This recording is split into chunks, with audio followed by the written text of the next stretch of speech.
Salutations, dear viewers. This is George from Ireland, and in this video I'm continuing my series for A-level history about Germany, 1918 to 45. I'm particularly looking at some of the changes wrought on German society by the Nazi dictatorship. And as I've observed in a previous video, it took them about 6 months to make Germany more or less a dictatorship. So they had a muzzled media, they had a controlled judiciary, they had sham elections when they had any at all. The Reichstag very seldom even met. So now I'm looking at anti-Semitic policy. Now, there had been anti-Semitism in German society for centuries.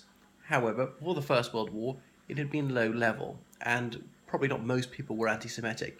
Even those who were didn't want to kill Jewish people. I can't think of it last time there was an anti-Semitic murder prior to 1914. Certainly there were some in the Middle Ages. The Nazis, they renamed Wittenberg, Lutherstadt, as in Luther City.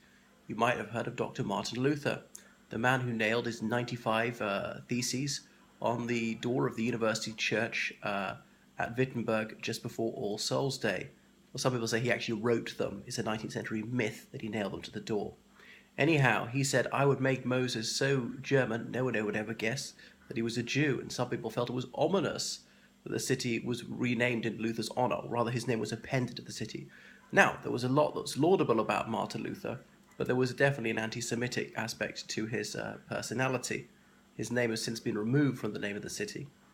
The Nazis had long aimed at the removal of Jewish people from German national life, and expulsion of those Jewish people who'd entered Germany after 1914.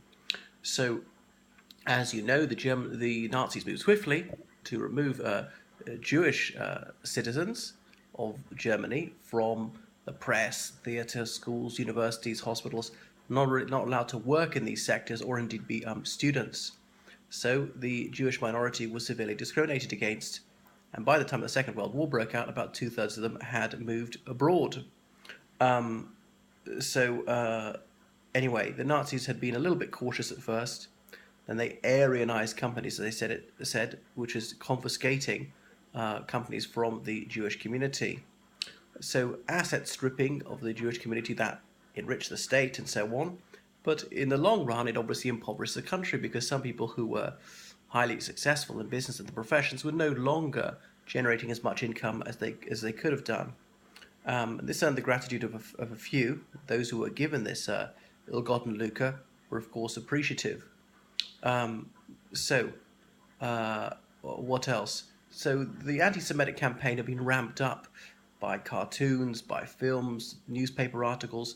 Volkische Beobachter, as in the People's Observer, was one such Nazi rag which published these caricatures of Jewish people and things like that. There were even children's stories showing poisonous mushrooms to have a stereotypically Jewish face and things like that. So they scapegoated the Jewish community. The fascinating thing is the way the Nazis, they projected so much. They took all their negative traits and accused their victims of these, saying, "Oh, Jewish people want to take over the world? The Nazis wanted to take over the world. Jewish people are cruel? It was the Nazis who were cruel." And so forth. "Oh, Jewish people are dishonest? It was the Nazis who were dishonest." So accusing their victims of all their own worst behavior. Anyway, so that's how the popularity of anti-Semitism and the severity of anti-Semitism was increased very considerably. Bear in mind the Nazis disliked other sections of society. Maybe think back to the Horst Wessel Lied, which is one of the Nazi marching songs, which says that the flag high, the ranks closed. That's how it begins. Horst Wessel was a brothel keeper who got into a fight with communists and was killed by them before the Nazis came to office. The Nazis obviously overlooked his occupation as a pimp. And in this song, the Nazis talk about fighting the Reds and the reaction. The reaction, that's some very conservative people. Now, as you know, in 1933, the Nazis formed a coalition with the DVP, the DNVP, and indeed the Centre Party. The first of those two parties are certainly conservative, might be even called reactionary, and yet the Nazis were working with them.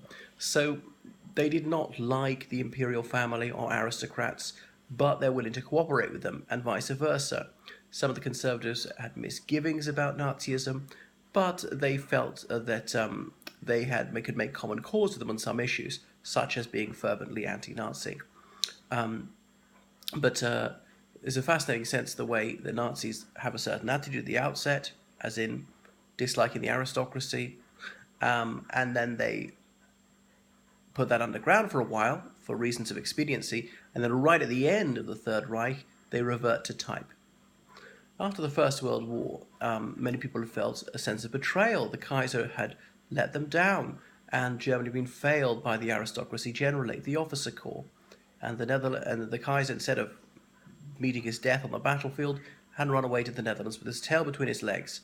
So there was a failure of leadership on behalf of the upper class in general.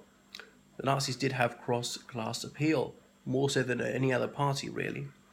So that was one of the reasons they were against the aristocracy and indeed the monarchy. So the aristocracy returned this distaste, usually feeling the Nazis were rabble-rousers, and they didn't like this demagogue Hitler. As I say, the two groups, they made common cause in the 1930s, but towards the end of the Second World War, Hitler's distaste for the aristocracy became apparent again. He found their effete ways and their cosmopolitanism unpalatable, and if he'd won the war, would have purged the officer corps of those who were too posh. The Nazis also remember the Cabinet of the Barons, 1930 to 31, under Heinrich Brüning as Chancellor, which had actually banned the SA. The Cabinet of the Barons was so called because this cabinet had so many aristocrats in it. And as I pointed out, the officer corps was heavily dominated by those with aristocratic titles. Incidentally, aristocratic titles are much more common in Germany than they are in Ireland or in Great Britain. Not just the eldest son who inherits an aristocratic title, it's all the sons, and so on. So it increases exponentially. Many of the people who are aristocracy in Germany might be considered landed gentry elsewhere. We know the Nazis had a socialist philosophy, in a sense. Now some people say, oh, well, that was bunkum. This was simply a word, National Socialist, to gull a few working class voters. And it was surprisingly successful. As Lenin had said, anti-Semitism is the socialism of fools. People who rail against social injustice can be tricked into thinking they should discriminate against the Jewish community rather than actually taking on capitalism. Anyway, the Nazis came to office and they didn't take things into public ownership. They did increase taxation and they did spend a lot more and they did create jobs. They didn't intervene the economy to that extent. They didn't do much in terms of socialism, some free fuel for pensioners. And people who came from working class families, they could gain advancement through the Nazi Party, that provided more opportunities for proletarians than there had been before. But it wasn't really socialism. The Nazis then started talking about communitarianism. They had a policy on profit sharing, as in if a company made a profit, then all the workers had to be given a little bit more money, a share of that profit. But anyway, that was ditched because that would frighten the horses in terms of the entrepreneurial class. So communitarianism with the Nazis, that consisted of simply the executives of the company and the ordinary workers sharing a meal, sitting at the same table occasionally. And that was the size of it. The lowliest employees meeting on equal terms with the CEO, well, that's something. It's simply symbolic. It doesn't actually do anything to help the low paid. Now, Hitler bragged about his modest origins. He'd come up from the gutter, so he said.